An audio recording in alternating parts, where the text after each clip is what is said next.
Alright folks, let's go by 51mm here, and today I figured I'd talk about some new ammo that I bought.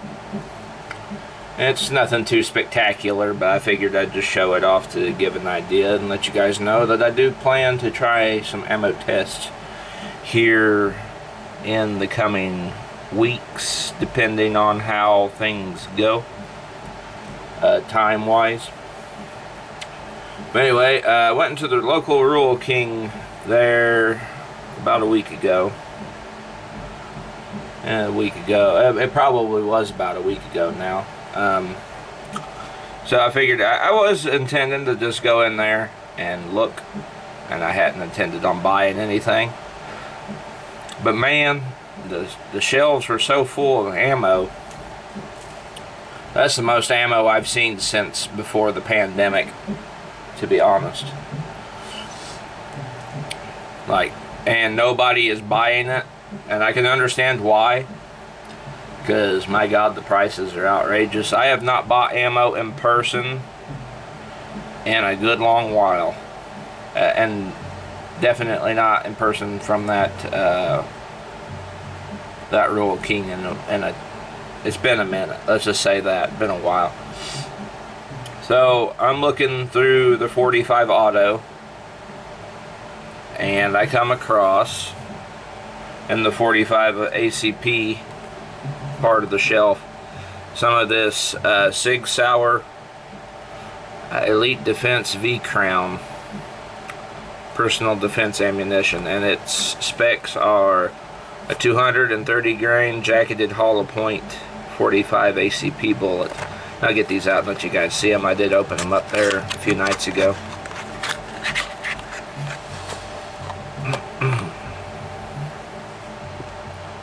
Check out that. A big old hollow point. That's crazy. Now, to compare that with what I'm running in my 1911 right now. Now, don't quote me on what... Well, I shouldn't say quote, but don't ask me what brand of hollow point this is that I have in my mags for my 1911. I can't remember. I think it might be... Oh, in here. Let me get the box and see. Okay, so I thought the round that I have... well, it might be that round. I believe it might be the stuff I've got in my mags currently is this Ammo Incorporated 230 grain jacketed hollow point 45 ACP. There we go. I messed up again on the orientation of my hands to the product and camera, but this is what they look like, and after comparing, that is indeed the bullet. I thought it was something else, but I loaded those mags there a few months ago and just haven't been out shooting.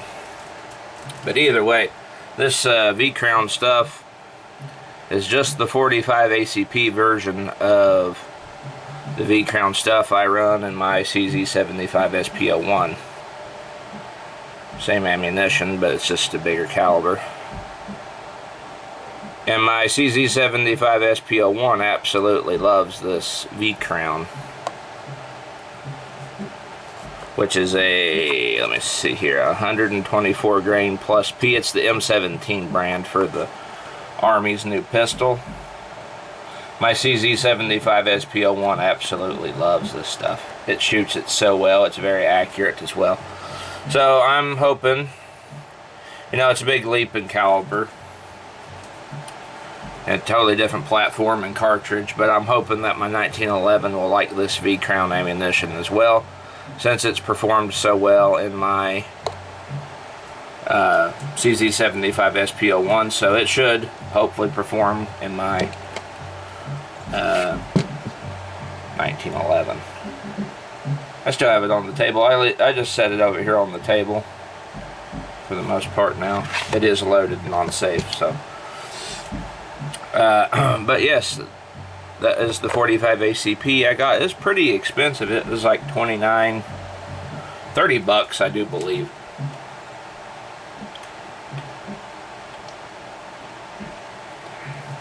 Right at 30 bucks for a box of, how many is in this? Let's see. For 20 rounds, 30 bucks for 20 rounds. And then the 308 I found, and I was glad I found it, was some of this Remington core locked. 150 grain core locked pointed soft point 308. My big M1A, my M1A loaded, absolutely loves this stuff.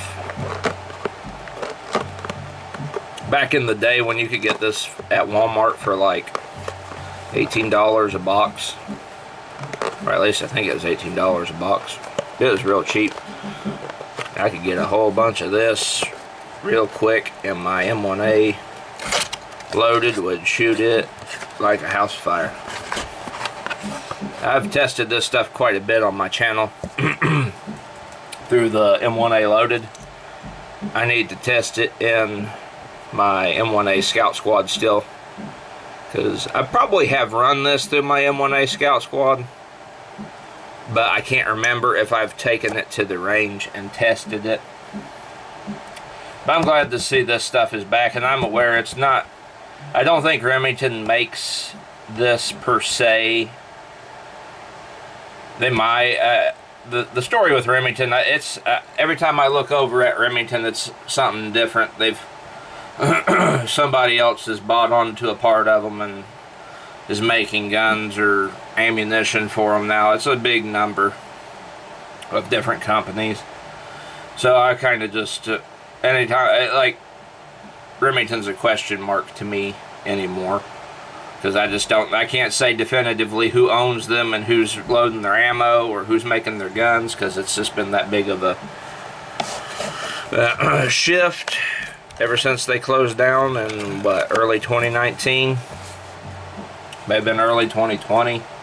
They've kind of, I'm glad to see they're making rifles again, though. I plan to get one of their SPS 308s and bolt action with a heavy barrel, 26-inch barrel, which I fucking love that they have a 26-inch barrel bolt action offering,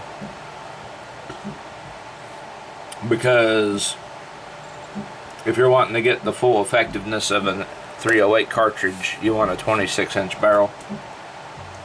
24 is good, 26, something like that. I mean, 20 and 18's pretty good too, but my thinking is, you're having a bolt action in 308, why not just go for the longest barrel that you can get, so you can get the full powder burn and, you know, get the full benefit of your cartridge's accuracy with you know, powder burn and rifling twist and bullet weight. Semi-automatics, that's a different story, because my M1A loaded has a 22-inch barrel. My M1A Scout Squad has an 18-inch barrel. And my dad's Remington 700, I think, has a 24-inch barrel. They all group really damn good. I mean, the accuracy between them, depending on ammo and twist rates, comes into play. But accuracy is pretty much the same. But you know, in my opinion, like, if you're going to go for a bolt action, you may as well get the longest barrel that you can. That will, you know, help your ammo out in the most efficient way. That way you're getting the most out of it. Semi-autos, that's kind of a different story, because, you know, 18-inch, you've got a scout gun, so accuracy, as long as accuracy is very mildly decent, I mean, you're not losing much with an 18-inch barrel either. But anywho, I'm just glad to see this is on the shelves again, even though it may not actually be to the same specs as the original Remington, which means I need to test this new stuff out. I'll mark the box and see how it performs compared to the old Remington core locked. May perform better, never know. And I do believe the price I paid for this I'm going off memory. I'm probably going to get it mixed up with something else, but I believe it was like $27 or something to that effect. Because in total, when I bought this and the 45 ACP together, it turned out to be $52 overall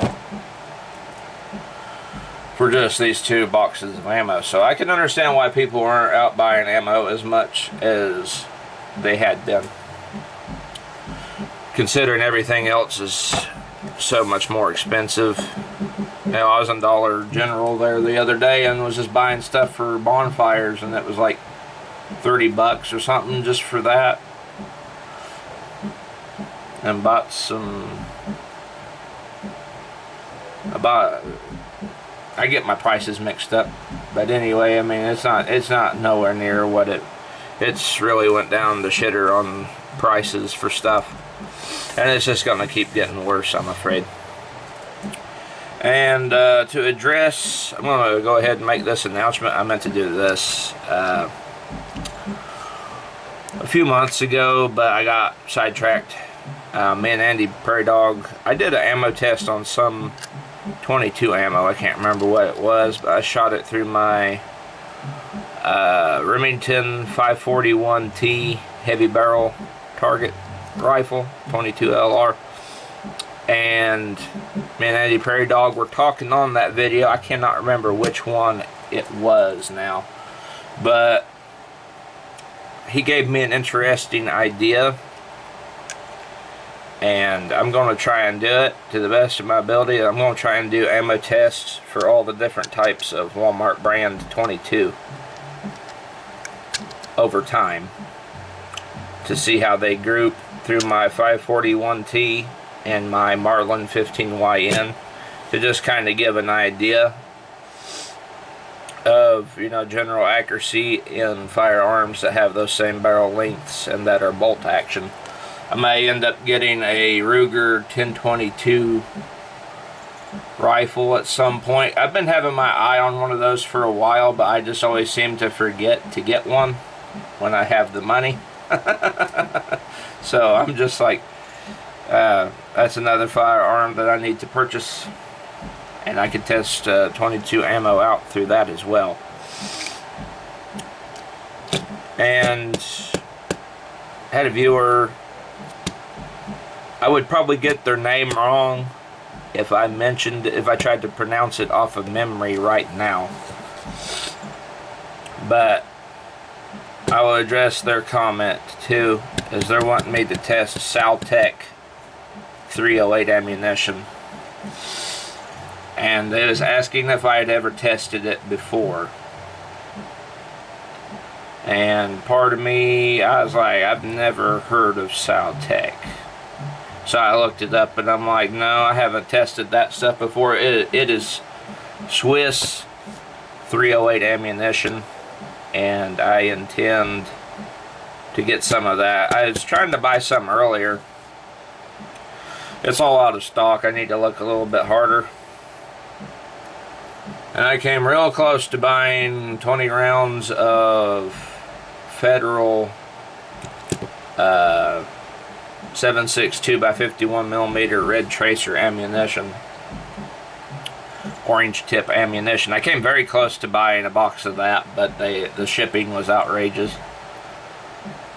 So I'm like, you know, I don't know if I want to dip my toe into that just yet. So I'll wait a while and get some Saltec and some tracer ammunition for the 308s. Might get some incendiary ammo for the ARs, some 5.56 incendiary, because they have a lot of that on there.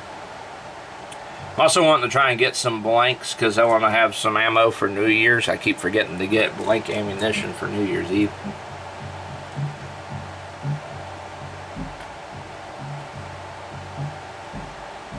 So I have to remember to get some of that.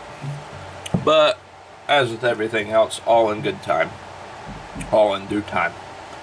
So anyway, guys, this has been Pliskin by 51mm. Figured I'd show you off some of the ammo I've got. Some new I'll be testing, along with that AAC 308 there I did a video on the other day.